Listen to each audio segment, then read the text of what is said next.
Kyrgyzstan. A country on the ancient Silk Route in Central Asia. I traveled from Karakol to Naryn by a local minibus. A 400-kilometer journey inside the Tian Shan mountain.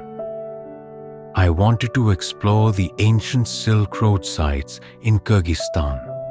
It is a beautiful region below Tian Shan mountain. For centuries, Silk Road caravans traveled by this road on their way to China. We passed through the southern bank of the Issyk-Kul Lake. It was the resting place of Silk Road caravans. Historians believe plague was spread to the Western world from Issyk-Kul Lake area through Silk Route traders. Chinese Buddhist monk Hiuen Tsang traveled by this route during his journey to India in the 7th century AD. This road is also known as Hiuen Tsang's Road.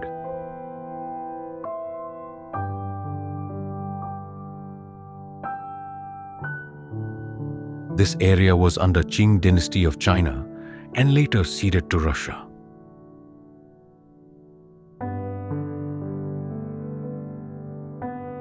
It is the newly constructed road through mountain passes.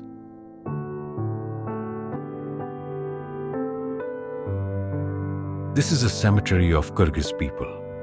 After 5 hours of journey, we reached Kochkor.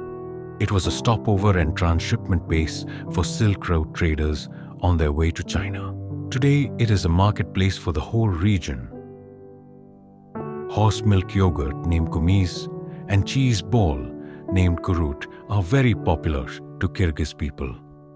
We continued our journey across the Tian Shan mountain.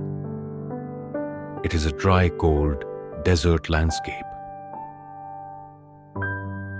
We crossed few mountain passes. After 7 hours of our journey, we reached to Naryn town, a small town beside the Naryn river at the height of 2,100 meters. Naryn was established by the Russian Empire as a fortress town on the Silk Road to China. Here, life is simple. This is a school. Paintings created by students were displayed here. Naryn River, which is a major tributary of Sirdarya, passes through a gorge here.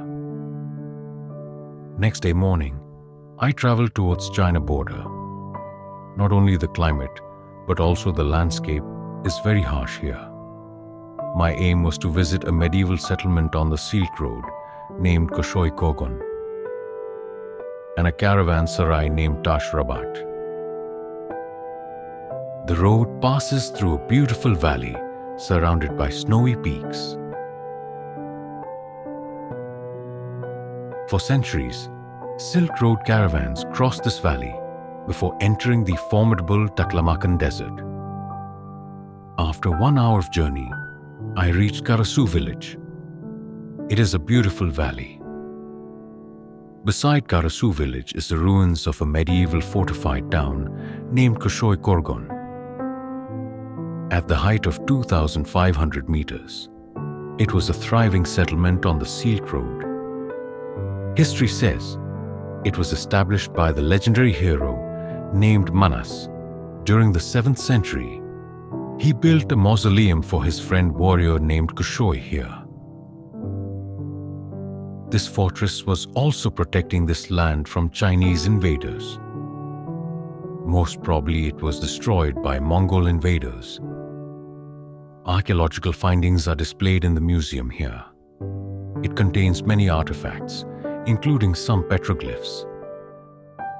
This road goes to the China border at Toroghat Pass connecting Kashgar in China. I could see some Chinese vehicles transporting goods from China.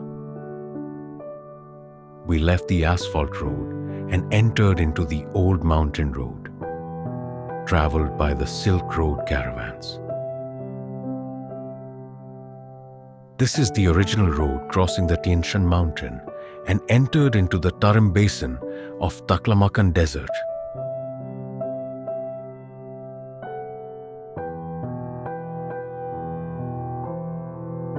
Some nomadic people are staying here in their tents, known as yurt.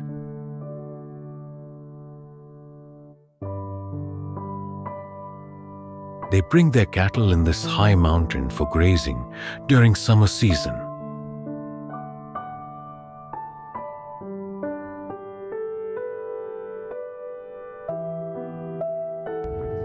These tents are made of sheep and yak wool and are very warm inside.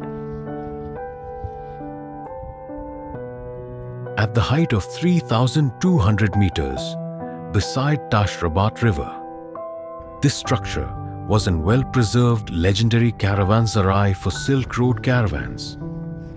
Tash Rabat means stone fortress.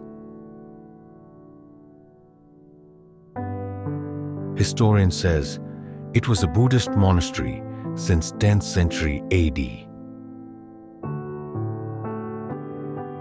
As Islam spread in Central Asia, Buddhism slowly declined. During the 15th century, this monastery building was converted into a Caravan Sarai. It was an important stop for Silk Road caravans. Caravans coming from China stopped here before moving towards the Fergana Valley. Caravans coming from the Fergana Valley also stopped here before proceeding towards the Tarim basin of China.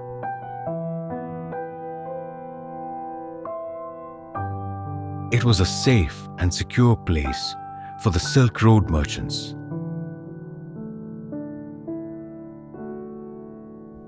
I met here a group of social workers who came here to visit this historical place. From here, Silk Road caravans crossed the Tian Shan mountain and traveled to Kashgar. Kashgar was the major post on this Silk Road, which is not far away from here. Independent travelers are not allowed to enter China from the nearest border post at Torugat Pass. My journey along the Silk Road in Central Asia ended at Tash Rabat, the last caravanserai on Tian Shan Mountain at the China border.